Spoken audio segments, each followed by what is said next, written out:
नमस्कार, पंजाब केसरी टीवी देख रहे हैं आप। मैं हूं अजय शर्मा। संपूर्ण हिमाचल में सबसे पहले नजर डालते हैं हेडलाइंस पर। देश और प्रदेश में मनाया गया अंतर्राष्ट्रीय योग दिवस। शिमला में स्कूली बच्चों के साथ सीएम ने किए योगासन। प्रदेशवासियों को दी योग दिवस की बधाई। हर रोज योग करने का दिया संदेश। नेता प्रतिपक्ष मुकेश अग्निहोत्री को पागलपन के दौरे पड़ने के सीएम के बयान पर अग्निहोत्री का बड़ा पलटवार। कहा, सीएम सुधारें अपना आचरण, किसी गलतफहमी में न रहें। जिस भाषा में बात करेंगे उसी में मिलेगा जवाब। अग्निपथ योजना का विरोध कर रहे युवाओं के समर्थन में आए किसान। हिमाचल किसान सभा ने कुल्लू में रैली निकाल डीसी कार्यालय के बाहर किया प्रदर्शन। देश की सुरक्षा के साथ खिलवाड़ करने और सैनिकों की पेंशन बंद करने की साजिश करने के केंद्र सरकार पर लगाए आरोप। और बारिश का मौसम शुरू होते ही प्रदेश में सामने आने लगे डेंगू और मलेरिया के मामले। सोलन के परवाणु में दर्ज किए गए डेंगू के 36 और मलेरिया का एक मामला। स्वास्थ्य विभाग हुआ अलर्ट। देश और प्रदेश में आज अंतर्राष्ट्रीय योग दिवस मनाया गया। इसी कड़ी में शिमला के रिज मैदान पर आयोजित कार्यक्रम में मुख्यमंत्री जयराम ठाकुर ने बच्चों के साथ योगासन किए। इस दौरान मुख्यमंत्री जयराम ठाकुर ने सभी को अंतर्राष्ट्रीय योग दिवस की बधाई दी और जीवन में निरोग रहने के लिए योग को रोज करने का संदेश दिया। मुख्यमंत्री ने कहा कि योग शारीरिक और मानसिक स्वास्थ्य के लिए आवश्यक है। हमारे ऋषि मुनियों ने योग के माध्यम से भारत की संस्कृति को पूरी दुनिया तक पहुंचाया है। हमारे लिए ये सौभाग्य की बात है कि हमारे ऋषि मुनियों ने योग के माध्यम से पूरी भारत की संस्कृति को विश्व में फैलाने के लिए, विश्व में पहुंचाने के लिए बहुत बड़ा एक योगदान दिया है। लेकिन आज की परिस्थितियों में जिस प्रकार से जीवन काम के दौर में व्यस्त होते हुए उलझ करके रह गया है, योग की वो सारी पुरानी चीज़ें जो हमारे जीवन को ताजगी देती है, हमारे जीवन को ऊर्जा देती है, वो काफ़ी हद तक शिथिल पड़ गई थी। और इसके लिए मैं आदरणीय प्रधानमंत्री नरेंद्र मोदी जी को बधाई देता हूँ कि 8 वर्ष पहले एक प्रयास किया उन्होंने प्रधानमंत्री बनने के पश्चात कि भारत का ये योग जो मूल रूप से भारत से जुड़ा हुआ है, इसको विश्व भी समझे, विश्व भी जाने और विश्व के स्तर पर इसको मान्यता प्राप्त हो। और मुझे इस बात की खुशी है कि सफलता हुई और योग को अब राष्ट्रीय नहीं अंतर्राष्ट्रीय स्तर पर पूरा विश्व मना रहा है। और 21 जून आज का ये दिन अंतर्राष्ट्रीय योग दिवस के रूप में मनाया जाता है। मैं सभी प्रदेशवासियों से इस बात के लिए आग्रह करना चाहूँगा कि शरीर स्वस्थ होगा तो मन स्वस्थ होगा। और ऐसे में बहुत आवश्यक है ये योग सिर्फ एक दिन के लिए नहीं, इसको नियमित अपने जीवन का हिस्सा बनाएं ताकि आप स्वस्थ रह सकें। और स्वस्थ शरीर में ही स्वस्थ मन का आवास होता है। और ऐसे में सभी योग को प्रोत्साहित भी करें और योग को अपनाएं भी और योग के साथ अपने जीवन की नित्य की जो दिनचर्या जो है उसको शुरू करें। ये मेरा विशेष तौर से आज के इस अवसर पर आह्वान है, निवेदन है। प्रदेश में मुख्यमंत्री और नेता प्रतिपक्ष के बीच जुबानी जंग तेज हो गई है। बीते दिन मुख्यमंत्री जयराम ठाकुर ने नेता प्रतिपक्ष मुकेश अग्निहोत्री को पागलपन के दौरे पड़ने का बयान दिया था, जिस पर नेता प्रतिपक्ष मुकेश अग्निहोत्री ने आज पलटवार कर उन्हें अपनी भाषा सुधारने की नसीहत दी है। शिमला में मीडिया से बातचीत के दौरान अग्निहोत्री ने कहा कि मुख्यमंत्री जिस भाषा में बात करेंगे उसी शैली में उन्हें जवाब दिया जाएगा।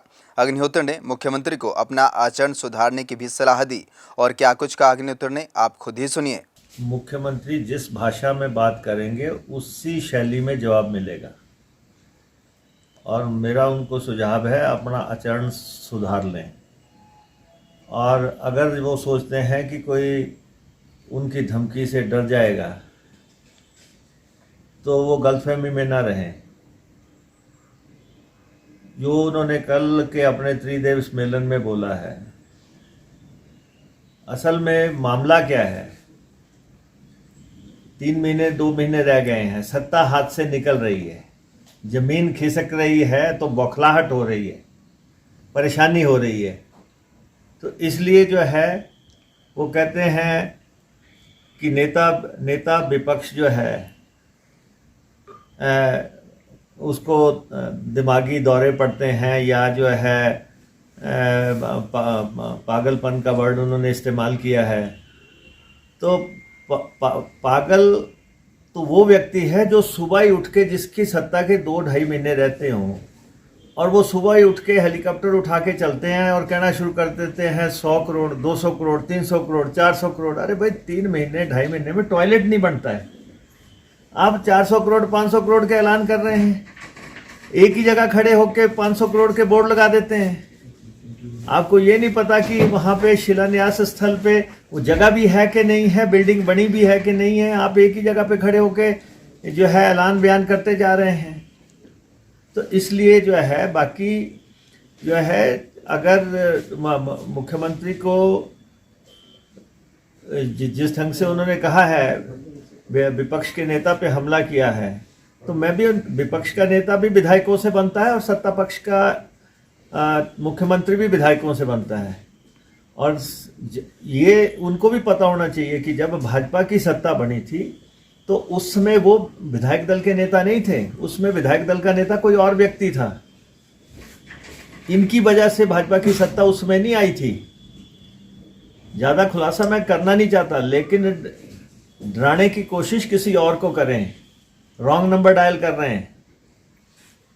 इसलिए जैसी भाषा में बात करेंगे, यहाँ पे पहले जो है प्रेम कुमार धूमल भी विपक्ष के नेता रहे हैं, हमने उनसे बड़े अदब से बात की है। जगत प्रकाश नड्डा भी रहे हैं, दूसरे लोग भी विपक्ष के नेता रहे हैं।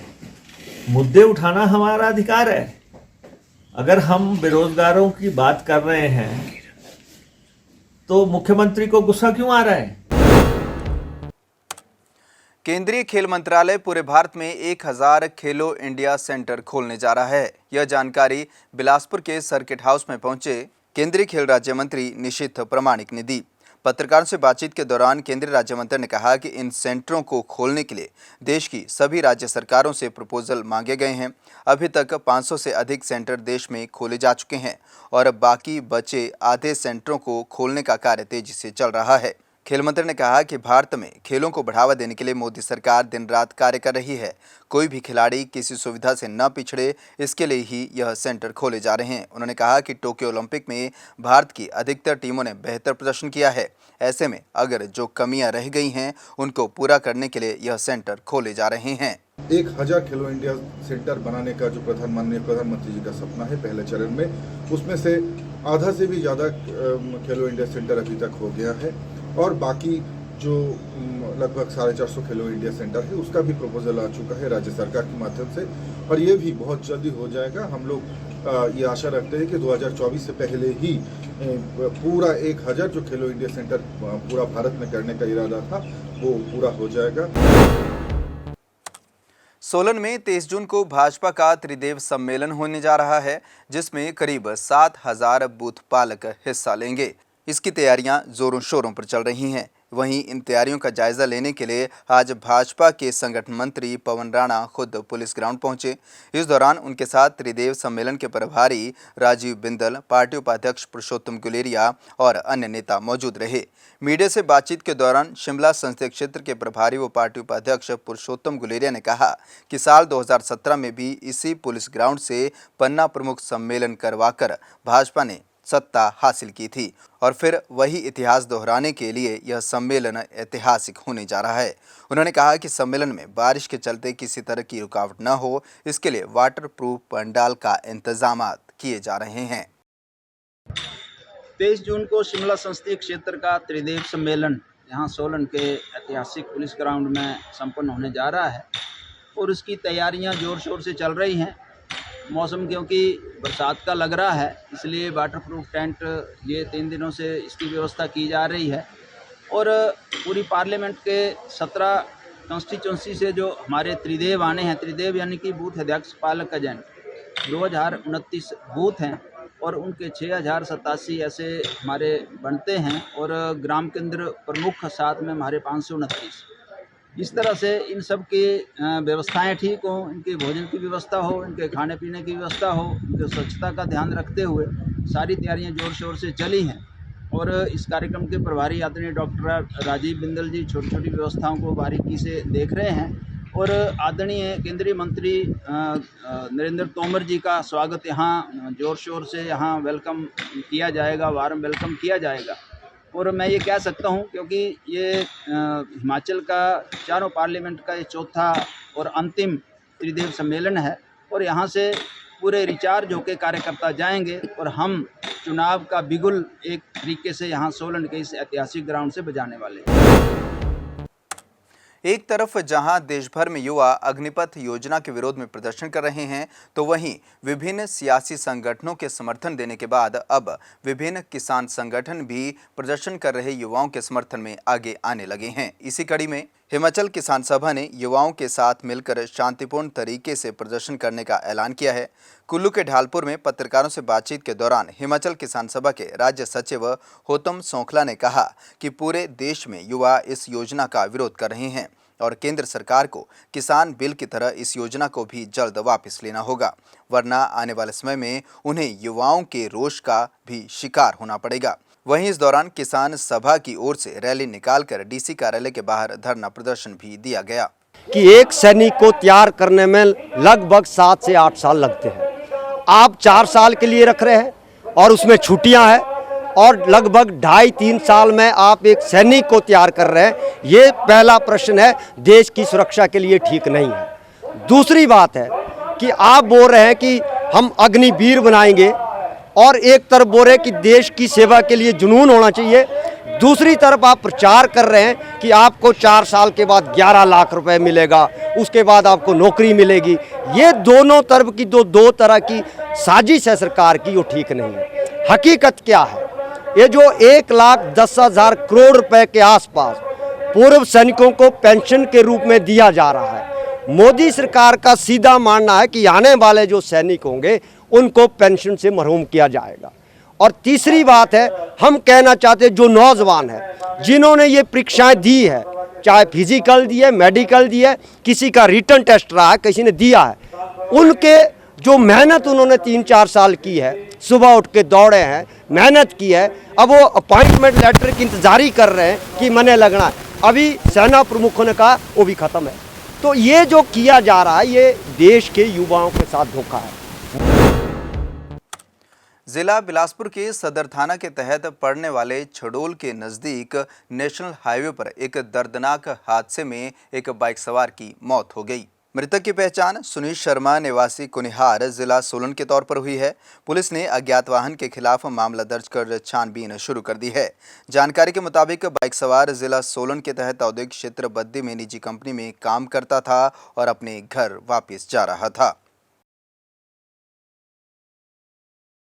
अच्छा भाई जी, यहाँ पे ट्रक एक बाइक को टक्कर मार के चला गया है, ठीक है, और उस लड़के की मृत्यु हो गई है। एट द स्पॉट पुलिस आ गई है, पुलिस छानबीन कर रही है। ये हुआ है हमारे बिलासपुर की जामली के नज़दीक नियर बाई, ठीक है ना। बाकी आगे तहकीकात पुलिस करेगी। नहीं, अभी नहीं पकड़ा गया, वो भाग गया। परवाणु में बीते दिन हुए रोपवे हादसे के बाद प्रदेश में चल रहे विभिन्न रोपवे की सुरक्षा को लेकर सवाल खड़े होने लगे हैं। ऐसे में धर्मशाला में चल रहे मैक्लोडगंज धर्मशाला रोपवे को लेकर रोपवे निदेशक नेहा पंडित ने बताया कि हमारे लिए सुरक्षा काफ़ी मायने रखती है। ऐसे में समय समय पर रोपवे की जांच की जाती है। बता दें कि इस रोपवे का निर्माण टाटा कंपनी ने करवाया है और अभी हाल ही में प्रदेश के मुख्यमंत्री जयराम ठाकुर ने इसका शुभारंभ किया है। ये एक टाटा ग्रुप का प्रोजेक्ट है, इसलिए हमारे लिए सेफ्टी और क्वालिटी बहुत ज़रूरी है।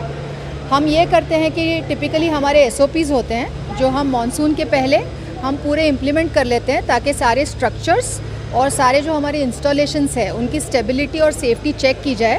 हमें एक्सपर्टीज़ भी मिलती है, बाहर के जो कंसल्टेंट्स होते हैं जो इस एरिया के टेक्निकल एक्सपर्ट्स होते हैं, हम उनसे भी कई बार ये लेते हैं एक्सपर्टीज़ कि हमें क्या करना चाहिए जिससे कि हमारी सेफ्टी बनी रहे।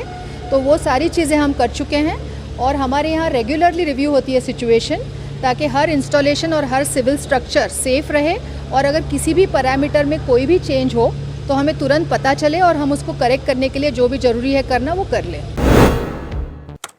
बारिश का मौसम शुरू हो गया है। ऐसे में प्रदेश में डेंगू और मलेरिया ने पैर पसारना शुरू कर दिए हैं। इसी कड़ी में जिला सोलन के परवाणु में 36 डेंगू के मामले सामने आए हैं। जिला स्वास्थ्य अधिकारी मुक्ता रस्तोगी ने बताया कि परवाणु में हर वर्ष डेंगू के मामले अधिक होते हैं, इसलिए समय रहते ही डेंगू से निपटने के लिए आवश्यक कदम उठाए जा रहे हैं। उन्होंने बताया कि अभी तक सोलन के परवाणु में 36 डेंगू के मामले दर्ज किए गए हैं, जिनमें से 20 रोगी कालका के हैं और 16 परवाणु के। उन्होंने बताया कि एक मामला मलेरिया का भी सामने आ चुका है, जिसके चलते उन्होंने खासतौर पर परवाणु में स्वास्थ्य विभाग को हाई अलर्ट पर कर दिया है और स्वास्थ्य विभाग की टीमें घर घर जाकर लोगों को जागरूक कर रही हैं। डेंगू के केसेस जो हैं वो अभी हमारे पास जो है वो परवाणु में ही हमें मिले हैं, जिसमें से जो है वो 20 केसेस जो हैं वो कालका से आए हुए हैं और 16 केसेस जो हैं हमारे हैं जो हिमाचल के हैं। इसमें जो है टीम तो हमारी पहले से ही एक्टिव थी, लेकिन जब ये केसेस आए हैं तो हमने और भी ज़्यादा एक्टिवेट कर दिए हैं। हमने काफ़ी टीम्स बना दी हैं जो घरों में जाके जो है वो साफ़ सफाई के बारे में बता रही हैं लोगों को कि पानी वो इकट्ठा करके ना रखें, क्योंकि ये जो डेंगू के जो कीड़े होते हैं ये जो है वो स्वच्छ पानी में भी आ जाते हैं। इसलिए पानी को जो है वो एक जगह स्टोर करके ना रखें काफ़ी दिनों तक, उसको बदलते रहें। और मलेरिया का भी एक केस आया है नज़र में, तो वो भी ये है कि इस समय जो है वो बारिश भी शुरू हो गई है, तो जैसे टायर्स वगैरह होते हैं या कहीं पे भी जो पुराने पॉट्स वगैरह होते हैं वहाँ पर पानी इकट्ठा होना शुरू हो जाता है, तो उसको जो है उसकी साफ़ सफाई का प्रॉपर ध्यान रखें लोग। यही मेरी अपील होगी सभी से। इस बुलेटिन में फिलहाल इतना ही। अजय शर्मा को दीजिए इजाजत। नमस्कार।